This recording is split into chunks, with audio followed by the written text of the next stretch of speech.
Medical evacuation of Kili, as a general rule, rotary wing, fixed wing is not available. And there's a lot of politics at play here, particularly in regards to the use of helicopters. And generally speaking, what will happen is that you'll be taken down the mountain by your porters to a point where you can access a 4x4 wheel drive vehicle, which can then take you to hospital. And this is how they get you down the mountain. This one-wheeled wheelbarrow. Believe it or not, having one wheel makes it actually more versatile and easier to steer. They'll pad this out with sleeping bags and mattresses and so forth, strap the patient onto it, and then 6 or more porters will hang onto it and wheel you down at frightening speed. And in fact, they can get you down the mountain extremely quickly. One of the things about Kili is it's not too hard to actually negotiate a descent, which is probably one of the reasons why not too many deaths occur on Kilimanjaro, because of that ability to take someone who's got evolving mountain sickness or HAPE or HACE and get them down to a low altitude relatively fast into a 4x4 vehicle and down to the local hospital.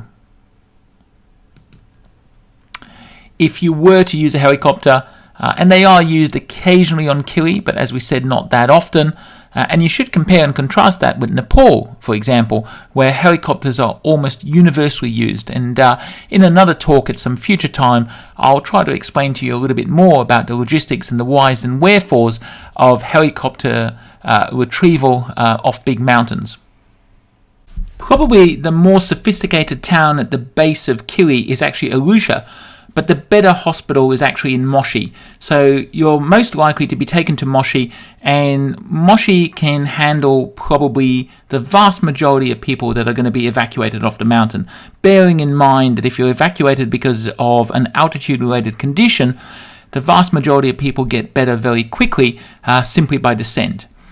If, however, you have a critical illness and you require more significant care, you are probably better off being evacuated out of Moshi. And then you've got a number of options, one of which is to go to Kenya, and the other would be to consider potentially an air ambulance down to Johannesburg.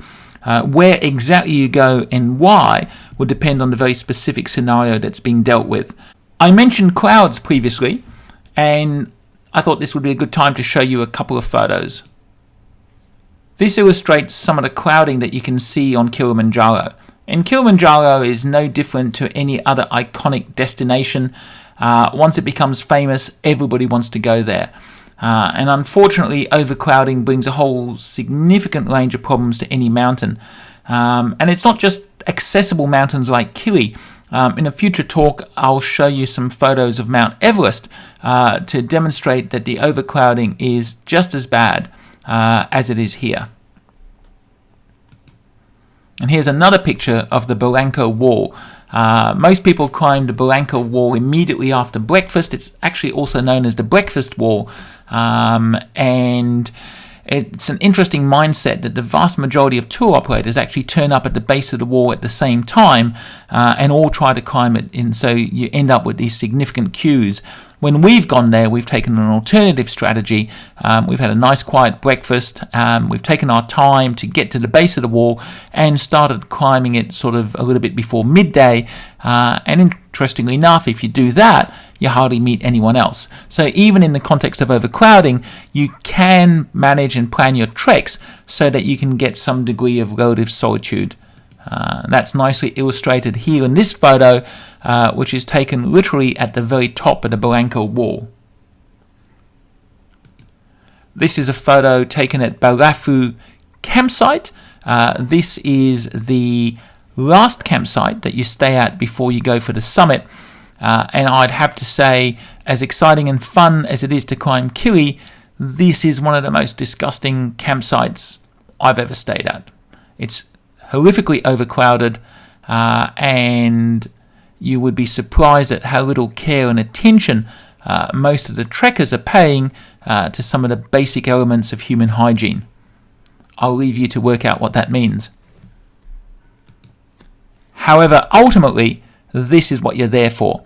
And this is a photo taken standing on the summit and looking down at another trekker that's coming up. And this is an absolutely magnificent moment when you're just only a about a minute away from the summit and the culmination of your sort of 8 days of trekking. And it's a magnificent perspective, and I think it's the summit, to my mind, that often makes mountaineering so worthwhile. And here is another perspective, again taken from the summit, and this is what is meant by looking at snow and ice over Africa. Okay, that pretty much wraps it up. I hope that this has given you a reasonably broad introduction to altitude medicine, bearing in mind that altitude medicine is actually quite a complex field. And what I've done here is I've synthesized something that normally I run as a one-day workshop into effectively just less than 2 hours. But it is a broad introduction, and hopefully it's given you some information and knowledge which will help assist you when dealing with and managing altitude-related cases. One last thing I'd like to say is that with anyone that's become sick at altitude and required evacuation or hospitalization, one of the questions that they may well ask once they've recovered is, can they go back to altitude? Can they continue their trip?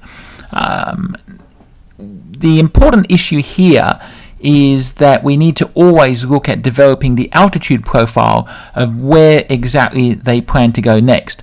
And then we need to look at that altitude profile, correlate it against the reasons why they were hospitalized, their current clinical state, and then determine whether it's appropriate or not. There will be people who can go back, and there will be people who probably can't go back. So, for example, someone who's been evacuated and treated for HACE or HAPE is almost inevitably not going to be able to go back and continue at altitude on this particular trip. Someone perhaps who has had a Lake Louise score of 5 with AMS, associated perhaps with some concurrent gastro, and who then gets evacuated but makes a good recovery and was hoping to visit some tourist destinations between 3,000 and 4,000 meters altitude for the remainder of their trip, can probably do so, but as stated before, that needs to be evaluated in the context of the overall altitude profile, the rate of acclimatization that they're going to be subjected to, and we also need to look at whether they require any form of prophylaxis in order to do so. Alright, that definitely is it.